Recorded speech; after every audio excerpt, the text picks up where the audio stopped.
Hey guys, it's me MeAdmiralStarks back with another video, and today we're going to be covering couple of more new dev blogs here on Enlisted website, and we are having some really cool stuff being added to the game. Some of the things that we have been waiting for a really long time, and obviously some of the things that I didn't actually see coming to the game as of yet. I didn't actually think about some of these things, but knowing Gaijin as a company running War Thunder as well, I guess we can kind of expect some of the new things that go to the game of War Thunder appearing on Enlisted as well. So I guess it kind of makes sense, and this kind of helps them to try out and test the game mechanics as well for both of the games, so you can, you know, just make sure they work properly.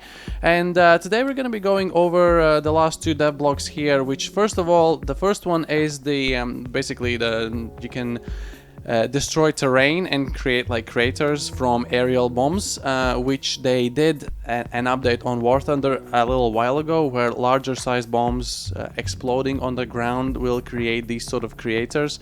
I'm not actually sure if it's gonna look this nice on the actual game, because the trailer for War Thunder was really awesome and it looked really cool, and then the implementation in the game was actually pretty trash. So if it's actually gonna look this good, I wouldn't bet my money on it. But let's see how they pull it off, and fingers crossed it's actually gonna be nice. So basically, what they're saying in this dev blog here is basically anyone that fighting in Tunisia are familiar with the ability of literally change the landscape of battlefield with the help of sapper shovels. I don't personally play Tunisia that much to know what that even means. However, I'm pretty sure some of you do know what it means, so I can kind of imagine what it means, but I'm not very certain. So basically, this dev blog is about how you'll be able to strategically create these foxholes in the ground, possibly creating an advantageous point for your team to like an ambush or attack the enemy team. Or you can strategically destroy an effective spot on the enemy side, so you can attack more easily. Yeah, I really hope it's gonna look this nice, and knowing playing squads that friendly bombs do not damage friendly players, you'll be able to really drop these really close to your friendlies without being, you know, worried about the fact that they might be killed or whatever, because it's the squads mode. Obviously friendly fire is off there, so this could actually be an interesting tactic. I'd love to see how like an A20 or like a Ju-188 with the big bombs would make these craters. You know, you could actually make like a whole line of these, and it would totally probably change the way the game goes. Here's a little kind of like a GIF animation. You can see how this map on Tunisia, how it looks like with all the stuff being there and it all being destroyed, and you can create these kind of creators here right on the road, which could be possible obstacles for tanks at some point as well in the game. Or maybe you're in a field and you need a place to hide, and you just like ask for a bomb here just to have like a little spot to hide.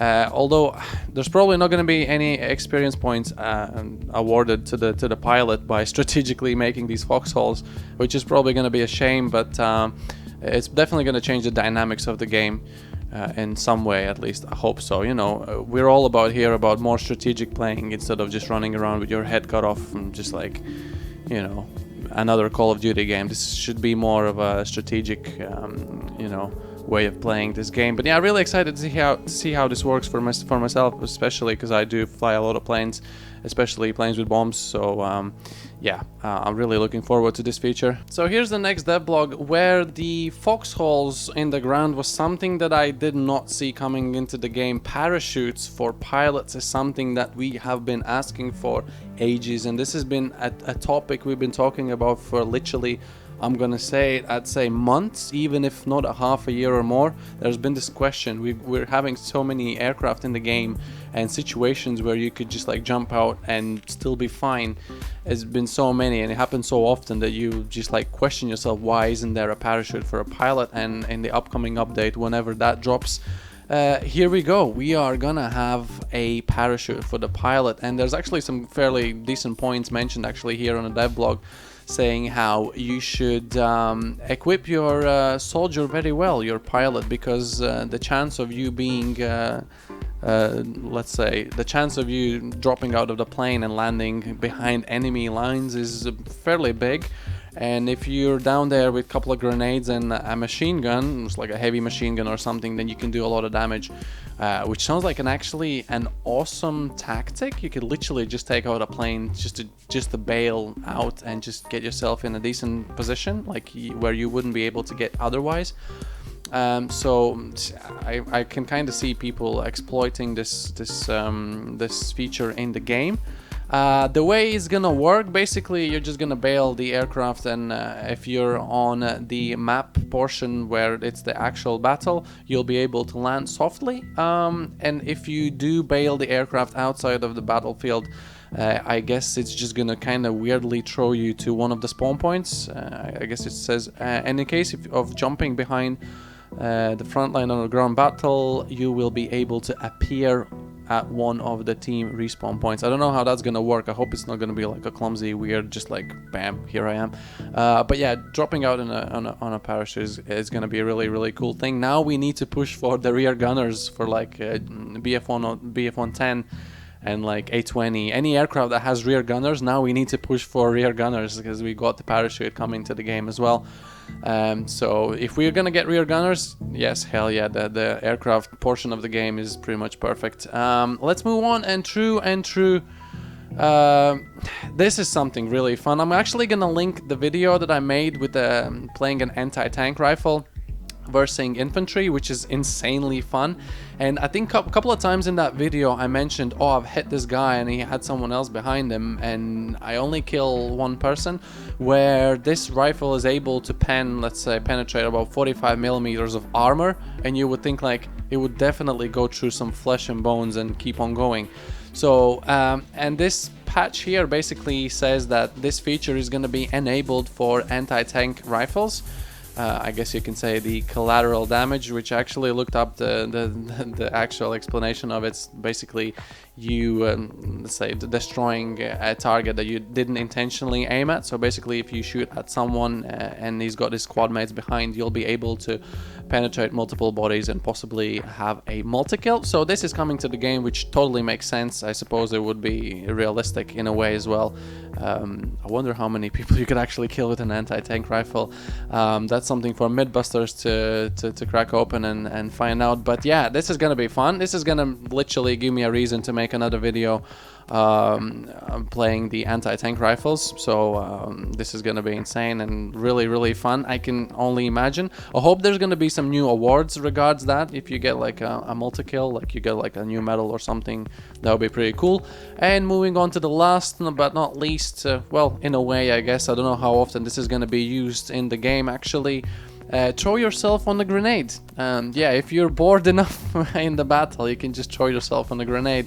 I'm pretty sure you know that there's a mechanic. If an enemy player throws a grenade towards you or an explosive pack or whatever, you can literally pick it up and throw it back if it's in the timer, so it doesn't explode at you, and you can literally just throw it back.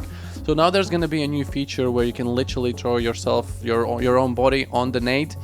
If you think that there's no time to throw it away, there's no time to run away, and let's say you got a lot of friendlies around you, by throwing your own body on the nade, it significantly reduces the damage around it. It actually says it here, reducing the damage capacity of the explosion at the cost of your own life, which basically means you can potentially save the guys around you. So if you have a full squad and the grenade lands literally in the middle of you, instead of trying to run away, you're probably all gonna die, you can just throw one of the bodies on and the rest of the guys could possibly survive. So that's, I guess, kind of cool feature, because to be honest, I have never thrown a grenade back to an enemy, because I haven't really looked up the keybinds for that, and every single time I see a grenade flying towards me, I'm like panicking, and I don't really have time to think about maybe I should throw it back. So I'll always end up dying anyway. So we could actually try out this throwing yourself on a nade feature. I wonder how like kids rated this is gonna be. There's gonna be probably a lot of gore going on in the next update. But yeah, that's where I'm gonna leave you guys. Some of the cool features. Really excited for the anti-tank rifle, obviously making foxholes in the ground as well, and obviously the big one, the dude with the parachute, is gonna be absolutely insane. Let me know in the comments down below which of these new mechanics are you the most excited about. So yeah, we can have a little talk down in the comments below. Make sure you subscribe to my channel if you haven't already. Make sure you hit the bell icon so you get notified every single time I upload a new video. And again, thank you so much for spending time with me. Again, the channel is still growing, which is insane. I'm still kind of hoping for a Christmas miracle of hitting 3,000 subscribers, so keep up the good work, guys, and I'll just keep making videos. And yeah, it's been me, MeAdmiralStarks, and I'll see you guys in the next one. Bye-bye.